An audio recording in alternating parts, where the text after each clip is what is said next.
الحمد لله رب العالمين والصلاة والسلام على رسوله الكريم أما بعد فأعوذ بالله من الشيطان الرجيم بسم الله الرحمن الرحيم الرجال قوامون على النساء بما فضل الله بعضهم على بعض وبما أنفقوا من أموالهم والصالحات قانتات حافظات للغيب بما حفظ الله واللاتي تخافون نشوزهن فعظوهن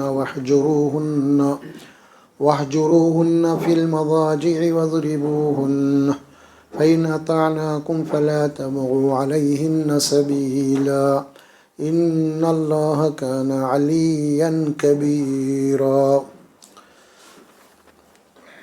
وقال تعالى ومن آياته أن خلق لكم من أنفسكم أزواجا لتسكنوا إليها وجعل بينكم مودة ورحمة إن في ذلك لآيات لقوم يتفكرون.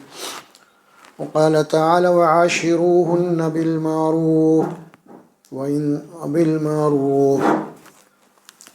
وإن تكرهوا شيئا فعسى أن تكرهوا شيئا ويجعل الله فيه خيرا كثيرا. صدق اللہ العظیم.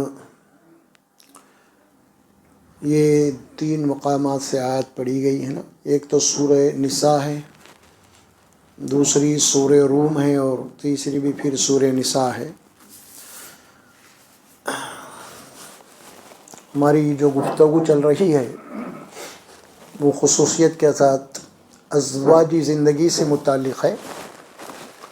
نکاح اور شادی، ازواجی زندگی، اور آپس میں ایک دوسرے کے اوپر کیا حقوق ہیں، کیا کیا ذمہ داریاں ہیں، اس کے متعلق انشاءاللہ تبارک و تعالیٰ گفتگو ہوں گی.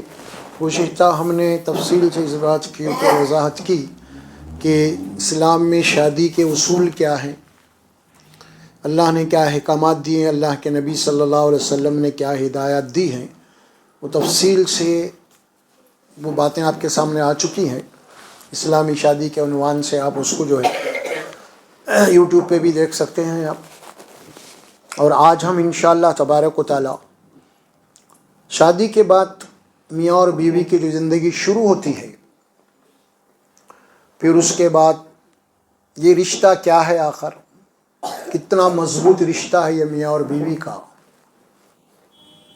اور پھر اس رشتے کے اندر سب سے زیادہ جو خطرناک بات ہے وہ ہے کہ اس رشتے کے اندر اختلافات کا پیدا ہو جانا، ایک دوسرے سے نفرت کا پیدا ہو جانا، بہت ساری باتیں ہیں. اور یہ شیطان کا بہت بڑا کام ہے. یہ شیطان سب سے زیادہ جو خوش ہوتا ہے میاں بیوی کے جھگڑوں سے ہوتا ہے. اور چلے ہم گفتگو اسی ایک حدیث سے شروع کرتے ہیں آج کی گفتگو کا، کہ شیطان جو ہے اپنی ایک مجلس لگاتا ہے اور اس کے بعد اپنے چیلوں کو چھوڑ دیتا ہے، جاؤ لوگوں کو گمراہ کرو، بھٹکاؤ. تو پھر شام ہوتی ہے تو پورے چیلے حاضر ہو جاتے ہیں، بھائی تم کس کے ساتھ کیا کیا کر کے. اب سب کا انٹرویو لے دیتا. انہیں آ کے بولا میں قتل کروا دیا، انہیں کہا میں شرابی بنا دیا، اس کو میں مشرک بنا دیا، فلاں فلاں، بہت سب کو بازو بٹھاتا. انہیں سب جہاں اٹھے تھے وہیں بٹھاتا. جہاں سے اٹھ کے جو انٹرویو دیا تھا نا وہیں چٹی کے بیٹھ جاؤ، تم بھی بیٹھ جاؤ، تم بھی بیٹھ جاؤ. پھر آخر میں ایک کو اٹھاتا ہے کہ تم کیا کر کے آئے. تو باس میں جو ہے میاں بیوی میں جدائی ڈال کے آؤ، ادھر آؤ میرے پاس، میرے قریب بیٹھو. بڑے گناہ شادی یعنی شراب پی کے بیٹھو، ٹھیک، کوئی بڑا کام نہیں کرے تم، قتل کوئی بڑا کام نہیں کرے تم. آخری میں پھر بلا پوچھتا ہے تو ذرا کیا کر کے آئے تم. بس میں جو ہے میاں اور بیوی میں جدائی ڈال دوں، جھگڑا ڈال کے آ گئے، سب سے بڑا کام تم کرے، لہذا تم ہمارے قریبی وزراء میں شامل ہو گئے. سمجھے، اب ہمارے کیبنٹ کے منتری ہے تم. تو چونکہ یہ معاملہ جو نا میاں بیوی میں جدائی کی حد تک نہیں ہے، اس کا معاملہ 2 خاندانوں میں بڑھ جاتا ہے. ابھی نفرت، بیوی کا بھی خاندان، شوہر کا بھی خاندان ہے. ظاہر ہے کہ دونوں سے بات یہ نکل کے اب کہاں چاہتی خاندان. پھر اس کے بعد پہلے دور میں قبائلی زندگیاں ہوتے تھے قبیلے کے، ہے نا، اور پھر یہ ایک قبیلہ دوسرے قبیلے سے جناب علی اگر کچھ ایسے حالات پیدا ہو گئے تو جنگ و جدال کی بھی بات آ جاتی اس میں، ہماری بچی کو یہ اتنا ستائے، وہ بہرحال وہ تمام تھے. تو یہ بہت بڑا جو ہے یہ فتنہ ہے، بہت بڑا فتنہ ہے.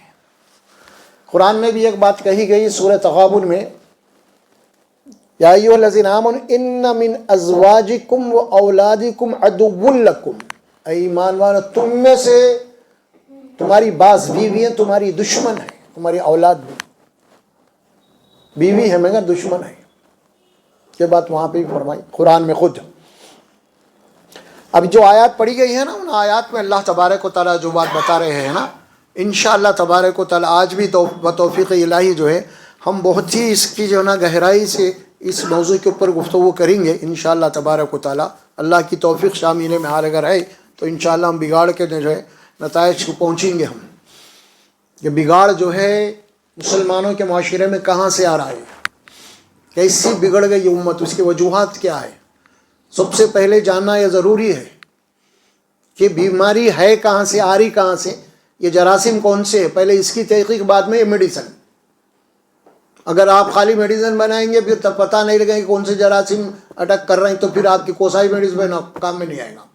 پہلے پتہ لگانا پڑے گا کہ ملیریا ہے کیا، تب تحقیقی ملیریا ہے، ایک مچھروں سے آ رہی بیماری، یہ فلاں ہے، ڈینگو بخار ہے، فلاں فلاں، اس کی تحقیق پری ہوں گی. اس کے بعد پھر اس کا میڈیسن بنایا جائیں گا، دوا، پھر جب جا کے وہ بیماری کے اوپر قابو پا سکتے ہیں ہم. تو اسی لیے سب سے پہلے معاشرے کے اندر بگاڑ کہاں سے آ رہا ہے، خرابی کہاں سے پیدا ہو رہی ہے. سمجھے، شادی تو کر رہے ہیں بڑے دھوم دھام سے، دونوں خوش ہیں شادی کے وقت، لڑکے والے لڑکی والے دونوں خوش ہیں، گلے مل رہے ہیں، پھولوں کا حال ڈال رہے ہیں، یہ دعوت وہ دعوت، بہت خوشی ہے. شادی کے معنی خود خوشی کے، شادمانی خوشی اور مسرت کا ہے، سبھی خوش ہیں. پھر بعد میں یہ رشتہ آخر میں نفرتوں میں کیوں تبدیل ہو رہا ہے، یہ خوشی ایک نفرت میں کیوں بدل رہی ہے. بہت ضروری ہے اس کے بنیاد کو جانے کے، جڑوں تک پہنچنا پڑے گا آپ کو پہلے، یہ بات ہے. تو آئیے سب سے پہلے اللہ نے جو فرمائی ہے سورہ نساء کی آیت میں، اس میں فرماتے ہیں الرجال قوامون علی النساء بما فضل اللہ بعضهم علی بعض. سب سے پہلے اللہ یہ فرماتے ہیں کہ ہم نے مردوں کو عورتوں کا قوام، ان کا محافظ اور ان کا سرپرست بنایا ہے. کیا کیا ہم نے؟ مردوں کو عورتوں کا قوام، یعنی قوام کے معنی کیا ہے؟ گھر کے نظام کو قائم کرنے والا، گھر کے نظام کو چلانے والا، اس کا نگران، اس کا محافظ، اس کا سرپرست، سارے معنی پیدا ہوتے ہیں اس کے اندر. قوام کے معنی قائم رکھنے والا، اسی سے یقیم الصلاۃ ہے، نماز قائم کرو قوام میں. تو یہاں فرمایا کہ سب سے مردوں کا ذکر ہوا کہ الرجال قوامون علی النساء، اللہ نے مردوں کو عورتوں کے اوپر ان کو قوام بنایا، ان کا نگران بنا، ان کا محافظ بنا، ان کا سرپرست بنایا. بما فضل اللہ بعضهم علی بعض، اللہ نے اپنے فضل سے ایک دوسرے کے اوپر کچھ فضیلت دی ہے. اللہ نے اپنے فضل سے کسی کو کسی کے اوپر فضیلت دی ہے، یہ بات فرمائی. اور یہاں پہ جو بات کہی جا رہی ہے نا کہ ہم نے مرد کو عورتوں کے اوپر ایک درجہ، ایک فضیلت دی، ایک گریڈ دیا ہے بڑا. اور وہ گریڈ کیا ہے، کیوں دیا گیا ہے؟ سرپرستی کرنے والا، نگہبان. اور یہ جو ہم نے فضیلت دی ہے مرد کو عورت کے اوپر، اس کے وجوہات کیا ہیں؟ پہلے قرآن کسی بھی چیز کے وجوہات بیان کرتا ہے، وجہ کیا بنی آخر، وہ بھی انسان ہے، یہ بھی انسان ہے، دونوں برابر ہیں. تو پھر ایک گنا فضیلت عورت کے اوپر مرد کو کیوں دی گئی آخر؟ تو اللہ فرماتے ہیں کہ بما انفقوا من اموالہم، کیونکہ مرد دن بھر محنت کرتا ہے، اپنے پسینے کو بہاتا ہے، سمجھ میں آ رہا، اور اپنے عزت اور اپنی بیوی کو عزت کے ساتھ چار دیواری کے اندر اس کو پالتا، اس کی پرورش کرتا ہے، اس کو مالی تکلیف نہیں ہونے دیتا اس کو، اور معاشی اعتبار سے عورت کے ذہن و دماغ سے ساری زندگی، یعنی ساری ذمہ داری کو ہٹا دیتا انہیں. بھئی تمہاری کوئی ذمہ داری نہیں ہے، تمہارے اوپر صرف گھر کی ذمہ داری ہے، برخاص اپنے بچوں کے، باقی کا سب کچھ معاملہ یہ میرا، یہ شوہر کا ہے. یہ یہاں بول رہے ہیں اللہ تعالیٰ. اسی لیے ہم نے فضیلت دی ہے، کیونکہ بما فرمایا فضل اللہ بعضهم علی بعض بما انفقوا من اموالہم، چونکہ وہ اپنا مال اپنے بیویوں کے اوپر خرچ کرتا ہے. کیوں کم بتا بھائی، مرد ہے باہر، تکلیفیں کیوں اٹھا رہا؟ آخر کیا وجہ ہے؟ آخر اس کا ایک پیٹ کہیں بھی پل جاتا، کدھر بھی کھا پی کے سو جاتا فٹ پاتھ پہ. آخر اتنی محنت کر رہا، اتنی یہ کر رہا، اتنے پاپڑ بیل رہا، بس نوکری کرتے جگہ لوگوں کی باتیں سن رہا، آفیسروں کی باتیں سن رہا، جہاں بہت سارے مقابلہ کر رہا ان معاش کا، اور شام میں جاتے وقت وہ محنت کی گاڑی کمائے لے کے جا کے اپنے گھر والوں کو کھلاتا ہے. اتنی محنت کر کے آ رہا. تو اسی لیے ظاہر ہے جو جتنی محنت کرے گا اس کا گریڈ بھی اتنا ہونا چاہیے نا، اس کو ملنا ہے. یہ عدل اور انصاف کا تقاضا ہے. عدل اور انصاف کا یہی تقاضا ہے، جو جتنی محنت کیا ہے اس کو اس کا صلہ ملنا چاہیے. تو مرد جتنی محنتیں کر رہا ہے نا باہر کے، تو ظاہر ہے کہ اس کا صلہ ہونا چاہیے. یقیناً اپنے جال کو خطرے میں ڈال رہا ہے، دھوپ کو، سردی کو، گرمی کو، بارش کو، یہ سب کچھ جناب یہ برداشت کرتے ہوئے وہ اپنی محض اپنے بیوی بچوں کی پرورش کے لیے، ان کی عزت کے لیے، اور پھر یہاں تک کہ اپنے بیوی بچوں کی عزت کے کبھی کبھی ایسا بھی ہو جاتا ہے کہ اپنی جان بھی کھو بیٹھتا ہے عزت کی خاطر. عزت دار لوگ ہوتے ہیں نا وہ. تو اللہ فرمایا کہ یہ اس اعتبار سے. تو یہاں پہ کیا بات بنی؟ سب سے پہلی عورت اور مرد کے لیے کیا بات یہاں پہ پیدا ہوئی سب سے پہلے؟ کیونکہ یہاں پہ دو حصوں میں تقسیم کر دیا عورت اور مرد کو. مرد کو فرمایا گیا ہے کہ تم کون ہے؟ گھر کے محافظ ہے، نگران ہے، سرپرست ہے تم. تو گھر کی نگرانی کرنا، گھر کی حفاظت کرنا، اور بیوی بچوں کی سرپرستی کرنا، ان کے ضروریات کو پورا کرنا، ان کو پالنا، ان کی پرورش کرنا، یہ سب کس کی ذمہ داری ہے؟ مرد کی ہے، شوہر کی ہے. شوہر کی ذمہ داری ہے. اب اس کے بعد فرمایا عورتوں کا ذکر ہو رہا.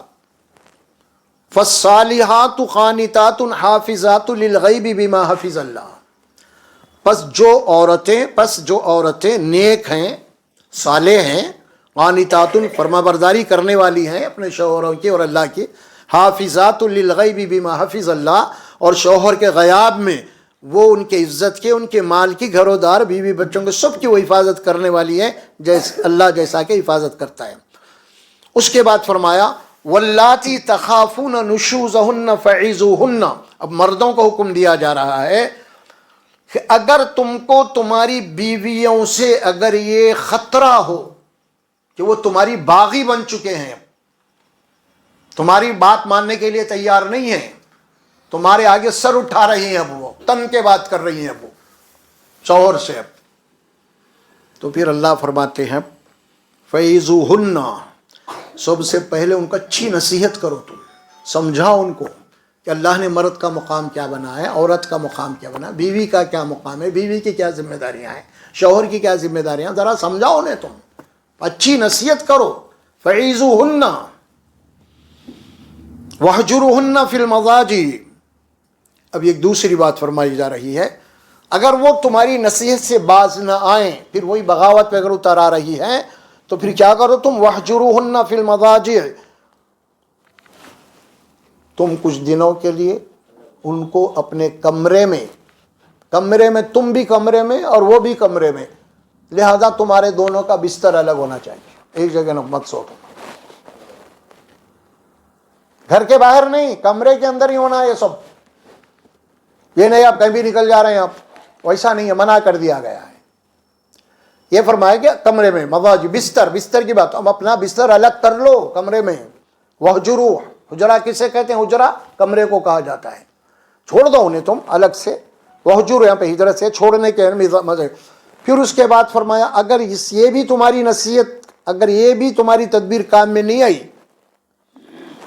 پھر بھی وہ اپنی ضد پہ ہے، اپنی اکڑ پہ، اپنی بغاوت پہ ہے، وَضْرِبُوهُنَّ. عربی کے الفاظ آتے ہیں کہ یہ لفظ عربی کا کیا ہے، قرآن کا، اس کے معنی ضربا یضربو، یعنی مارنا. اب ہم اس کو جو ہے اس کی تشریح بعد میں کریں گے، ضربا کے کیا کیا معنی نکلتے ہیں سمجھ میں آ رہا. اب ظاہر ہے کہ اگر اللہ ہی بولا مارو بولے تو اتنا مار رہے ہیں کہ پوچھو مت. اب یہ آیت کو لے کے بھی بہت دھوم ہوئی اسلام کے خلاف. دیکھو بھائی ان کا خود قرآن بول رہا بیویم کو مارو، خوب مارو خوب مارو. سمجھے آپ یہ الفاظ. فَإِنْ أَطَعْنَاكُمْ فَلَا تَبْغُوا عَلَيْهِنَّ سَبِيلًا، اگر وہ تمہاری اطاعت کر لیں، فرما برداری کر لیں اور تمہاری بات مان لیں تو پھر ان کے اوپر زیادتی کرنے کے لیے کوئی بہانہ مت تلاش کرو. مجھ سے جو غلطی ہو گئی معاف کر دو تم.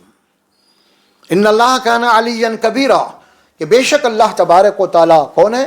سب سے بلند ہے، سب سے اونچا ہے اور سب سے بڑا ہے.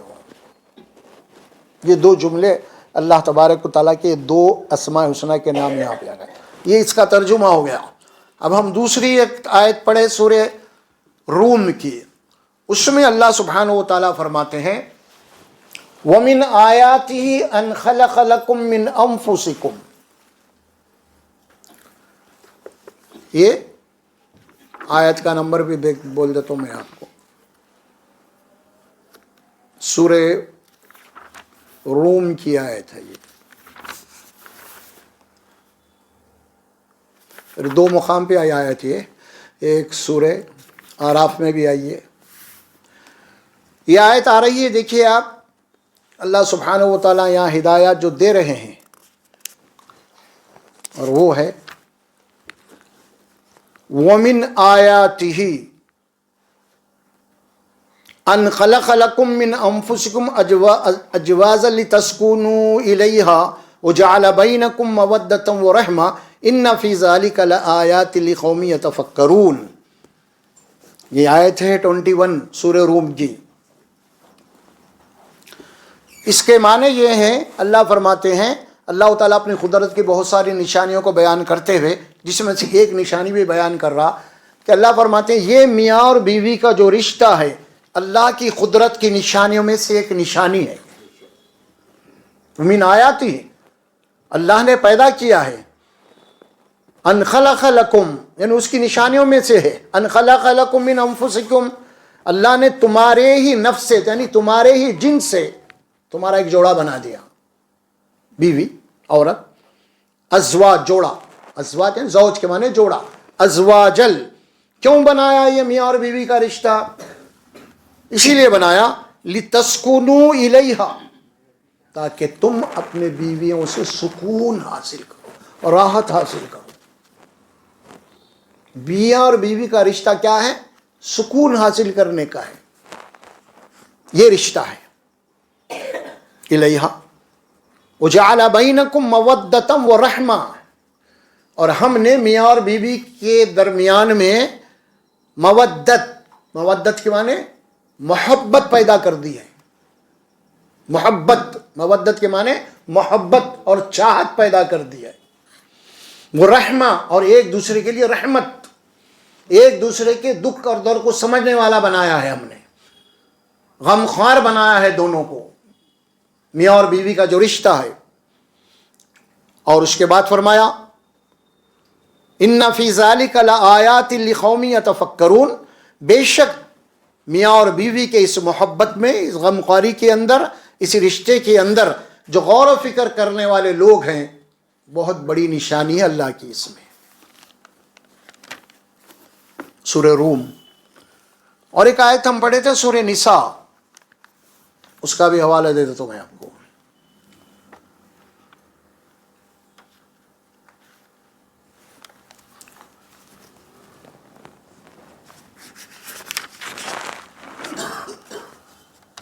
یہ آیت ہم پڑھے تھے سورہ نساء کی. وعاشروہن بالمعروف، اللہ حکم دے رہے ہیں شوہروں کو. ادھر چلے گیا بہرحال چلیے. وعاشروہن بالمعروف، اللہ حکم دے رہے ہیں شوہروں کو کہ وہ اپنے بیویوں کے ساتھ خوبصورت زندگی گزاریں، اچھی زندگی گزاریں. اپنے بیویوں کے ساتھ اچھی زندگی گزاریں، حسن اور خوبی کے ساتھ زندگی گزاریں. وعاشروہن بالمعروف. پھر اگلے جملے آیت کے کیا رہے؟ فَإِن کرہتموہن، اگر تمہارے بیویوں کی کوئی عمل کوئی ادا اگر تمہیں ناپسند ہوتی ہے نا، کوئی ضروری ہے تھوڑا ہی ہے، آپ ٹاپ لیول کی خوبصورت ہیروئن کو بھی گھر میں لائیں گے نا، نہیں ہو رہے طلاقہ ہیرو لوگوں میں، ٹاپ ہو رہے نہیں، پھر کیوں ہو رہے ہیں وہ سب، چھوڑ دینا نا، پھر کیوں ہو رہے ہیں؟ یعنی 100% جو تم چاہتے ہو دنیا میں وہ چیز ہے ہی نہیں کسی کے پاس، اللہ بنایا ہی نہیں ایسی، 100% جو تم چاہتے ہو اس کے اندر ملے وہ، اگر 100% جو تم چاہتے ہو اگر یہیں دنیا میں مل گئے پھر جنت کس کام کی؟ اللہ بولا وہ 100% تو جنت میں ملنے والی ہے تم کو، یہاں پہ ہر چیز تم کو ادھوری ملنے والی ہے، جس کے اندر نقص ہوگا عیب ہوگا وہ یہاں ملنے والی ہے، وہاں نہیں ملیں گی، وہ ہے اصل جنت کی نعمتیں۔ یہاں کی نعمتوں میں تو ہر نعمت، اسی طرح شوہر کا معاملہ ہے، کوئی ضروری نہیں ہے کہ بیوی کے جو چاہتی ہے پورے خوبیاں وہ شوہر میں ملے، نہیں مل سکتے، ہو سکتے تم چاہتے ہو، تم جو چاہتے ہو چیز میں نہ ہو، تو اب اس کے اندر کرنا کیا پڑے گا آپ کو؟ میاں بیوی کے اندر اس کو ایک ایوریج نکالنا پڑے گا کہ خوبیاں کتنے خامیاں کتنے، اگر خوبیاں زیادہ آ رہے ہیں تو خامیوں کو بازو رکھتے آگے بڑھو، ایڈجسٹمنٹ کرو زندگی میں، ختم، یہ ہے لائف۔ تو اللہ کیا فرمائے یہاں پہ؟ وَعَاشِرُوهُنَّ بِالْمَعْرُوفِ، معروف طریقے سے بیویوں کے ساتھ زندگی گزارو، ان کے ساتھ اچھا سلوک کرو۔ وَإِن تَكْرِهُنَّ، اگر کوئی چیز تمہاری بیوی کے تم کو ناپسند ہے، کوئی عمل، تو اللہ بڑی خوشخبری دے رہے ہیں، دیکھیے اب اس کے بعد کیا خوشخبری دے رہے ہیں؟ فَعَسَىٰ أَن تَكْرَهُوا شَيْئًا وَيَجْعَلَ اللَّهُ فِيهِ خَيْرًا كَثِيرًا، ہو سکتا ہے کہ اگر بیوی کی کوئی چیز تمہیں ناپسند ہو اور اللہ اسی ناپسند کے اندر تمہارے لیے بہت ساری خیر اور بھلائی رکھی ہو، تمہیں کیا معلوم؟ تم خالی ظاہری طور پہ ایک عمل کو دیکھ کے نکل جا رہے ہیں، ارے بھائی اس کے اندر کیا کیا خوبیاں اللہ رکھے نہیں معلوم تمہارے کو، سمجھے؟ آپ جو حکیم صاحب کڑوی دوا پلا رہے ہیں، کڑوی دوا نہیں پیتا بول کے چھوڑ کے جا رہے ہیں، ہاں ارے اس کڑوی دوا کے اندر کتنے کتنے تمہارے صحت کو فائدے ہیں تم کو نہیں معلوم، یہ تو حکیم جانتا ہے، یہ تم بول رہے مزہ ہی نہیں آ رہا دوا میں، بہت کڑوی ہے، ارے بھائی ہے کڑوی، پھر وہ پیتے وقت کڑوی دکھیں گی تم کو، لیکن اندر جا کے تمہارا جو علاج کریں گی نہ شفا بنے گی، وہ بہت بڑی بات ہے۔ اسی طرح ظاہری طور پہ اگر تمہاری بیوی کی کوئی ادا کوئی عمل اگر نہ یعنی پسند نہیں ہے تو تم جناب علی اس سے نفرت مت کرو، اس سے کنارہ کش مت کرو، بلکہ اللہ نے جو چیز تم کو ناپسند ہے نا، اسی ناپسند چیز میں اللہ نے تمہارے لیے بہت بڑی خیر رکھی ہے۔ وَيَجْعَلَ اللَّهُ فِيهِ خَيْرًا كَثِيرًا، خیرن کثیرہ، بہت بڑی خیر اس میں رکھ دی ہو۔ یہ ہے بنیادی طور پہ اللہ نے جو ہمیں اس رشتے کے متعلق سمجھایا ہے، حکم دیا ہے۔ 3 آیات ہم نے پڑھی ہے نا، اب 3 آیات میں کیا باتیں ثابت ہو رہی ہیں، احادیث بھی آئیں گی اب انشاءاللہ اس ضمن میں، کہ سب سے پہلے جو بات آئی الرجال، مرد کا کیا مقام ہے وہ بتا دیا گیا پہلے بیویوں کو، کہ دیکھو یہ تمہارے شوہر ہیں، یہ تمہارے شوہر ہیں یہ، اور ہم نے ان کو تمہارے اوپر ایک فضیلت دی ہے، ایک درجہ دیا ہے، اور درجہ اسی لیے بھی دیا ہے کہ محنت کر کے تم کو پال رہا ہے، پرورش کر رہا ہے، اور ایک درجہ اسی لیے بھی دیا گیا ہے، ایک چھوٹا سا گھر ہے نا، اس چھوٹے سے گھر میں ظاہر ہے کہ بیوی ہے، 4 بچے ہیں، کچھ ہے، یہ ہے، ایک چھوٹا سا ڈپارٹمنٹ ہے، یہ کیا ہے؟ ایک چھوٹا سا ڈپارٹمنٹ ہے، اور ہر ڈپارٹمنٹ کے لیے ایک مینیجر ہوتا ہے، ایک وہاں کا سپروائزر ہوتا ہے، ایک کیوں؟ کیونکہ بغیر اس کے سب لیول برابر بولے تو چلتا، وہ سنتے ہی نہیں کوئی بھی کام، تو بھی میرے برابر ہے، ارے بھائی، ارے تو بھی میرے برابر ہے، ارے بھائی مینیجر صاحب، ہاں ہم سے بڑا ہے، انہیں گرے اس کی بات تو ماننا ہی ماننا ہے۔ اب وہ ادارہ چلے گا، وہ ڈپارٹمنٹ چلے گا، نہیں سب برابر ہے بولے تو نہیں چلتا۔ کئی کوئی ڈپارٹمنٹ ہوتے ہیں، جتنے ادارے ہوتے ہیں اس کے اندر کیوں رہتے گرڑے سارے، سمجھ میں کوئی عام گارڈ ہے، کوئی کانسٹیبل ہے، کوئی جمع دار ہے، کوئی ایس ہے، کوئی سرکل ہے، کوئی کمشنر ہے، کیوں ہے یہ آخر ایک دوسرے کے اوپر؟ یہ ایک ڈپارٹمنٹ ہے اور ایک نظام کو چلانا ہے وہاں پہ۔ اسی طرح گھر بھی ایک ڈپارٹمنٹ ہے یہ، اور اس گھر کے اندر بھی کسی نہ کسی کو بڑا بنانا پڑے گا، اس کی بات ماننی پڑے گی، نہیں بیوی بھی برابر، شوہر بھی برابر، وہ بچہ بھی برابر، یہ بچی بھی، سب برابر بولے تو پھر نہیں چلتا، نظام فساد ہوتا ہے۔ اسی لیے اللہ نے کیا کیا؟ الرجال قوامون، ہم نے مردوں کو عورتوں کا نگران بنایا ہے، سرپرست بنایا ہے, ذمہ دار بنایا ہے, اور بوجھ بھی اسی کے اوپر ڈالا ہے, ذمہ دار کے اوپر بھی ہے نا. دیکھیے آپ کوئی ڈپارٹمنٹ اگر یعنی کوئی فساد ہو جاتا ہے, گڑبڑیں ہو جاتے ہیں, کچھ بھی ہوتا ہے کسی ڈپارٹمنٹ میں, وہاں پہ کام کرنے والے کو جو سب سے زیادہ نچلے گریڈ کا آدمی ہے نا, ڈپارٹمنٹ کے لوگ, ان کو بلا کے نہیں پوچھتا بڑا آفیسر, ان کے اوپر جو ہوتا ہے نا آفیسر, اس کو بلاتا ہے کہ بھئی یہ کیا ہوا آپ کے پاس, ایسا کیوں ہو رہا آخر, کیونکہ وہ ذمہ دار تھا. اسی لیے اللہ نے گھر کا ذمہ دار مرد کو بنایا ہے. گھر کیوں بکھر رہا, گھر کے اندر خرابیاں کیوں ہو رہے, حتیٰ کہ بیوی بھی خراب کیوں ہو رہی, بچے بھی خراب کیوں ہو رہے, تو اللہ پوچھیں گا نا کہ تم ذمہ دار تھے گھر کے, تم کو ہم نے اس ڈپارٹمنٹ کا ہیڈ بنایا تھا, تم کیا کرے پھر, یہ پوچھو گی نا کل. اور رجال قوامون, لازمی ہے یہ چیز. اللہ کو عورت کے حکم دے دیا گیا نا کہ شوہر کی اطاعت کرو, معروف طریقے میں کرو. اگر کوئی گناہ کا معاملہ ہے تو وہاں پہ اطاعت کی ضرورت ہی نہیں ہے, وہاں پہ وہ بھی تفصیل آپ کو آگے ملیں گے انشاءاللہ تبارک. اللہ نے مرد کو قوام کا درجہ دیا ہے. اب اس میں ایک غلط فہمی یہ پیدا کر دی گئی ہے نا, یہ بھی جناب علی قابل قبول نہیں ہے.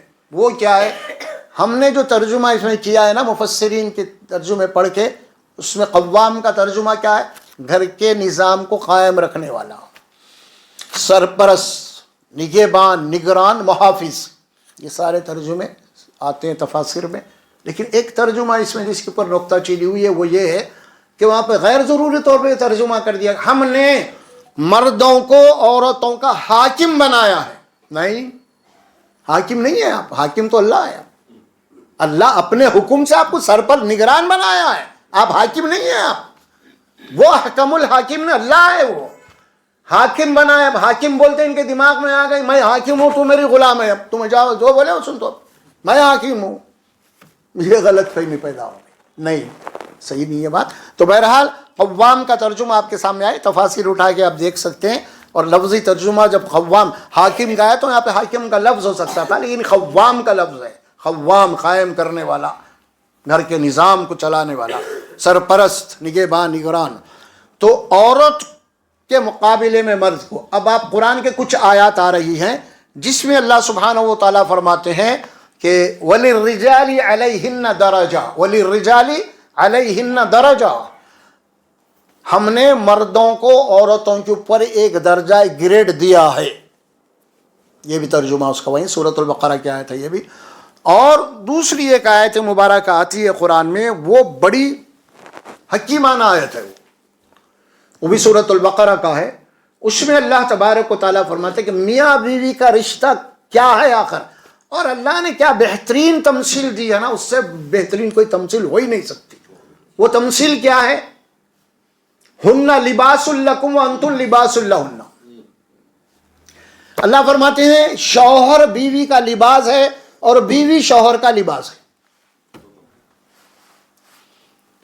کئی معنی اس کے اندر پیدا ہوتے ہیں. سب سے پہلا مفہوم یہ پیدا ہوتا ہے, جس طرح جسم اور کپڑے کی قربت ہوتی, اتنا قربت ہے میاں بیوی کی, کسی اور رشتے کی قربت نہیں ہے. یہ کسی اور رشتے کی, ماں اور باپ کے بھی رشتے کی قربت نہیں ہے اتنی جتنی بیوی اور میاں کی قربت ہے نا. یعنی وہ حصے آپ کے جسم کے جو ماں باپ بھائی بہن کوئی دیکھ نہیں سکتا, حرام ہے, وہ رشتہ وہ حصے بیوی دیکھ سکتی, بیوی شوہر دیکھ سکتی ہے نا. یہ قربت ہے نا, اتنی ہے کسی کو نہیں ہے, اتنی بڑی قربت ہے یہ. ہن لباس لکم, یعنی وہ اور تمہاری بیوی شوہروں کا لباس ہے اور شوہر بیوی کا لباس ہے. یعنی اتنا قریب ترین رشتہ ہے یہ, اتنا گہرا رشتہ ہے یہ. اب اس کے اندر کئی معنی پیدا ہو جاتے ہیں. لباس کا لفظ جو لیا قرآن نے, لباس سے دیکھیے کئی معنی کیا پیدا ہو رہے ہیں اس میں. اب ایک تو لباس کیا کرتا ہے, آپ کے جسم کو چھپاتا ہے, ہمارے جسم کو چھپاتا ہے, پہلی بات. اور دوسری بات کیا ہے لباس کی, ہمارے بدن کے اوپر کیا عیب ہیں وہ بھی چھپا دیتا ہے لباس. عیب ہوتے نا انسان, لباس کیا کرتا ہے, ان سارے عیبوں کو چھپا دیتا ہے لباس. تیسری بات یہ ہے, لباس پہننے سے انسان کی عزت ہوتی ہے. اگر وہ انسان خالی چڈی بنین پہ باہر نکل جائے, مسخرے پٹے رہے تو پتھرے مارتے ہیں آپ. وہی اگر ٹاپ ٹپ لگا کے تو السلام علیکم گڈ مارننگ سر بولتے ہو، وہ چڈی پہن لو آپ. تو لباس کیا ہے؟ ایک عزت دیتا ہے انسان کو، شخصیت کے اندر ایک نکھار پیدا کرتا ہے. اور پھر لباس بھی ایسا پہننا چاہیے آپ کی پرسنالٹی کے حساب سے پہننا آپ لباس، یعنی آپ نکھر کے آنا، دکھ کے آنا، آپ واقعی میں اپنے آپ کو جناب ایکسپوز کرنا آپ لباس کے ذریعے سے. آپ اللہ بنایا زینت، بولا اللہ لباس کو، یہ تمہارے بدن کی زینت ہے لباس. اور ہم نے خاص طور پہ کسی مخلوق کو نہیں دیا، یہ صرف انسانوں کو دیا ہے لباس. کسی بھی مخلوق کو نہیں دیا لباس، اللہ صرف انسان کو دیے، اور وہ تمہارے لیے زینت ہے. یہ زینت ہے لباس، یہ بھی ہے. اب زینت کے معنی کیا نکالیں گے ہم؟ لباس اب زینت ہے تو مطلب کیا ہوا؟ مطلب یہ ہوا شوہر اور بیوی کا رشتہ کا ایک دوسرے کے لیے زینت ہے. میری بیوی میرے لیے زینت ہے بھائی، اور میں بیوی کا زینت ہوں. لباس کیا کرتا ہے؟ جسم کو چھپاتا ہے، جسم کے اوپر جو داغ دبے عیب ہوتے ہیں نا، اس کو چھپا دیتا ہے. اب یہاں پہ معنوی طرز سے کیا نکلیں گے؟ اسی طرح بیوی کو چاہیے کہ شوہر کے عیبوں کے اوپر پردہ ڈالے، اور شوہر کو چاہیے کہ بیوی کے عیبوں کے اوپر پردہ ڈالے. یہ ہے لباس. یہ نہیں کہ میرا شوہر ویسا ایسا جا کے بولتے پھر رہے ہیں، بدنام کر رہے ہیں یا جو بھی کر رہے ہیں، یا اسی طرح شوہر کچھ وہ کر رہا، ارے نہیں میری بیوی نہیں. تو یہ ایک دوسرے کے کیا ہے؟ لباس ہیں. ایک دوسرے کے لباس سے معنی کیا ہے؟ لباس کیا کرتا ہے؟ جسم کے عیبوں کو چھپا دیتا ہے. اسی لیے شوہر اور بیوی کا جو رشتہ ہے نا، ایک دوسرے کے غلطیوں پہ کیا کرنا ہے؟ پردہ ڈالنا ہے. یہ ہے لباس، کہ بیوی تمہارے لیے لباس ہے اور تم بیوی کے لیے لباس ہو. یہ دونوں. یہ آیت آئی قرآن میں سورۃ البقرہ کے اندر، اور وہ آیت آئی اللہ تبارک و تعالیٰ فرمایا وَعَاشِرُوهُنَّ بِالْمَعْرُوفِ، کہ تم عورتوں کے ساتھ، اپنے بیویوں کے ساتھ اچھی زندگی گزارو. اچھا، اس میں ایک حدیث آتی ہے، اللہ کے نبی صلی اللہ علیہ وسلم فرماتے ہیں خیرکم خیرکم للنساء وانا خیرکم للنساء، تم میں بہتر وہ ہے، تم میں بہتر وہ ہے جو اپنے بیویوں کے ساتھ اچھا ہے. اس کے بعد کیا فرمایا جملہ؟ تم میں بہتر وہ ہے، ڈبل ہے یہ، تم میں بہتر، تم میں اچھا وہ ہے، تم میں اچھا وہ ہے جو اپنے بیویوں کے ساتھ اچھا ہے. تو کام بات ختم کری اللہ کے نبی نے. تمہاری بیوی بولنا تم اچھے ہے بول کے، باہر والا کوئی بولا تو وہ نہیں ہے، کیونکہ آدمی باہر ہی بن سور کے نکلتا، ذرا گھر میں ہی ننگا ہو جاتا انہیں. حقیقت تو یہی ہے. شوہر کے کمزوریوں سے جتنا بیوی واقف رہتا نا، گہرے سے گہرا دوست بھی نہیں رہتا ہو. تو اسی لیے کیا بولے؟ تم میں بہتر وہ ہے، تم میں بہتر وہ ہے جو اپنے بیویوں کے ساتھ اچھا ہے. اگر بیوی گواہی دے دے کہ اچھا نہیں ہے تو اچھا ہی نہیں ہے، یقین مانو آپ یہیں چاہے. پھر اس کے بعد جو جملہ آیا، اس کے بعد اللہ کے نبی نے فرمایا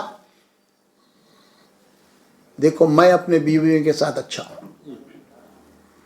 تم میں اچھا وہ ہے، تم میں اچھا وہ ہے جو اپنے بیویوں کے ساتھ اچھا ہے. دیکھو میں اپنے بیویوں کے ساتھ اچھا ہوں، یعنی اپنے آپ کو پیش کر دیا. میں ماڈل ہوں تمہارے لیے، میں نمونہ ہوں، میرے سامنے رکھ کے زندگی گزارو، ہے نا. اور اللہ کے نبی تو ایک سے زیادہ بیویاں تھیں ان کے، تو سب کا حق ادا کر رہے ہیں، سب کے ساتھ ہنسی خوشی سے زندگی گزر رہی، سب کچھ ہے. لہذا میرے کو سامنے رکھو. تم سب سے بڑا سکون، اللہ کیا بولے یہاں پہ؟ اللہ کی نشانیوں میں سے ایک نشانی ہے جوڑا میاں بیوی کا، لِتَسْكُنُوا إِلَيْهَا، تاکہ تم اپنے بیویوں کے ذریعے سے سکون حاصل کرو. گھر میں سکون، سب سے بڑا سکون، سب سے بڑی اللہ کی نعمت اس کے پاس نہیں ہے. کل کا کھانا نہیں، آج کما لیا تو پیٹ بھر کے، آج کما کے لایا، پکا لیا، کھا لیا. گھر بڑا سکون میں ہے، میاں بیوی بچے ہنستے کھیلتے مست ہیں. کروڑوں پتی ہے، بہت کما رہا، اتنے فیکٹریاں، اتنے بلڈنگ، یہ سب ہے. روزانہ میاں بیوی سے جھگڑا چل رہا. انہیں گھر میں 8 مہینے میں 8-15 دن گھر کے باہر ہی رہتا ہے. نہیں وہ ہوٹل، یہ ہوٹل، باہر تو آج کل تو چل ہی رہا گرل فرینڈ، سمجھ میں آ رہا. وہ گرل فرینڈ ہو گئی، اور یہ بغل کی گرل فرینڈ گھر والی، وہ کدھر کی چلے گئے، سمجھے. نوٹ ہے، آج کل دھندا ہے، اور پیسے والوں کو عورتیں کیچ کرنے کی کوشش کرتے رہتے ہیں. اس میں کچھ اپنے بڑا آدمی ہے، بڑا مینیجر ہے، بہت دولت والا، اس کے اپنے مینیجر ہے، اس کے فلاں ڈپارٹمنٹ لوگ ہیں، کیا باز آپ ذرا پریشان دکھ رہے ہیں، فلاں فلاں، انہیں انتظام کر دیتا پھر. ہاں جو ریئل ہے میں آپ کو بتا رہا ہوں، میں بتا رہا ہوں آپ کو یہ بات. سکون صرف بیوی سے مل سکتا ہے گھر میں، کوئی دولت سے نہیں مل سکتا. سکون ہے یہ، پیسے سے نہیں مل سکتا. اگر آپ دیکھیں گے موجودہ دور میں جتنے خودکشیاں ہو رہے ہیں نا، کوئی غریب نہیں کر رہا ہوں، کوئی مڈل کلاس کا نہیں کر رہا ہوں، ٹاپ ہائی فائی لیول کے لوگ خودکشیاں کر رہے ہیں، بڑے بڑے لوگ. کیوں؟ پیسے کی کمی نہیں ہے ان کے پاس، لیکن زندگی کا سکون نہیں ہے. کیا کیا ٹینشن گھر میں چل رہا ہے، کبھی بیوی لے رہی تو کبھی انہیں لے رہا. تو یہ کیا ہے؟ یہ گھر ابھی بتایا ایک ڈپارٹمنٹ ہے اب یہ. اور اس گھر کے اوپر جو ذمہ داری ڈالی گئی ہے نا، معاملہ میاں بیوی کی زندگی کی حد تک محدود نہیں ہے، یہ لمیٹڈ نہیں ہے اب، کیونکہ آپ کی ایک نسل آپ کے گھر میں پیدا ہوئی ہے. اب یہ آگے چل کے یہ نسل آپ کا مقام لینے والی ہے. ہم تو چلے جائیں گے، ماں باپ اولاد جوان ہوں گے اب، اور ظاہر ہے کہ جب یہ اولاد جوان ہوں گی ہماری، اور گھر کے اندر ماں باپ کا رول اگر غلط تھا، بچوں کے سامنے آئے دن ماں باپ کے جھگڑے ہو رہے ہیں، بچے دیکھ رہے ہیں، تو وہ بھی خراب ہو جاتے، پھر وہ بھی بگڑ جاتے. پھر اسی لیے فرمایا کہ آنے والی نسل کے لیے ضروری ہے کہ میاں بیوی کا رشتہ اچھا ہو. حدیث میں کیا بات آئی تھی؟ حدیث میں جو بات آئی نا، اکثر نکاح میں بھی پڑھی جاتی ہے، وہ الدنیا کلھا متاع. یہ دنیا پوری کی پوری کیا ہے؟ متاع. متاع ہے یعنی کچھ مال ہے، کچھ دن خرچ کر دینا ہے آپ کو، اس کے بعد نکل جانا ہے یہاں سے. متاع استعمال کی جگہ ہے. جو چیز بھی آپ کو ملی ہے استعمال کرنے کے لیے ملی ہے یہ چیز. اور ان استعمال کے چیزوں میں دنیا کی بڑی بڑی نعمتیں جو سمجھتے ہیں نا، جو تم کو ملی ہے، اس میں سے سب سے بڑی نعمت یہ ہے کہ اگر تمہارے گھر میں اگر تمہاری شریک حیات اگر نیک ہے، صالح ہے، تو یہ دنیا کی سب سے بڑی دولتوں میں سے ایک دولت ہے. الدنیا کلھا متاع خیر متاع الدنیا المرأة الصالحہ.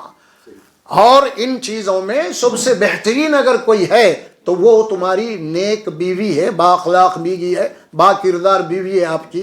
سمجھ میں؟ جو آپ کی اطاعت کرنے والی، آپ کی فرمانبرداری کرنے والی ہے، شوہر کا مقام، شوہر کی عزت سمجھتی ہے اس نے، سمجھ، وہ بیوی ہے. اصل میں ہمارے یہاں جب رشتہ طے ہوتا ہے نا، وہیں پہ سب سے بڑی غلطی ہوتی ہے. شروع میں غلطی ہو گئی ہم سے. کیا غلطی ہو گئی؟ یہی غلطی ہو گئی، ہم نے جو بھی رشتہ تلاش کیا، ڈھونڈا، اس کی بنیاد ہم نے دین و ایمان تقوی کو نہیں بنایا. ہم نے خوبصورتی کو بنایا. بہت خوبصورت ہے لڑکی، بہت بیوٹی ہے، بہت نہ صرف بیوٹی ہے بلکہ ویری ویری بیوٹی ہے انہیں. سمجھے آپ؟ ہوتا ہے. وہ اخباروں میں رشتے آتے تھے نا شادی کے، تو پہلے کیا آتے تھے؟ پہلے آپ 40 سال 50 سال 30 سال پیچھے پیپر پڑھیں گے، سیاست وغیرہ سنڈے کا، اس میں آتے تھے رشتے. کیا لکھا ہو رہتا تھا لڑکی والوں کی طرف سے؟ لڑکی دیندار ہے، صوم و صلات کی پابند ہے، امور خانہ داری سے واقف ہے، یہی لکھا رہتا تھا. لڑکی دیندار بھی ہے، صوم و صلات نماز و روزے کی پابند بھی ہے، امور خانہ داری یعنی گھر کے چولہے کے کام کاج سے پوری طریقے سے واقف ہے، یہ لکھا ہوتا تھا. اب کیا لکھا ہو رہا؟ لڑکی اب یہ 15-20 سال کے پہلے کے رشتوں کی بات کرو، کیا اشتہار آتے تھے؟ لڑکی خوبصورت ہے، لڑکی خوبصورت ہے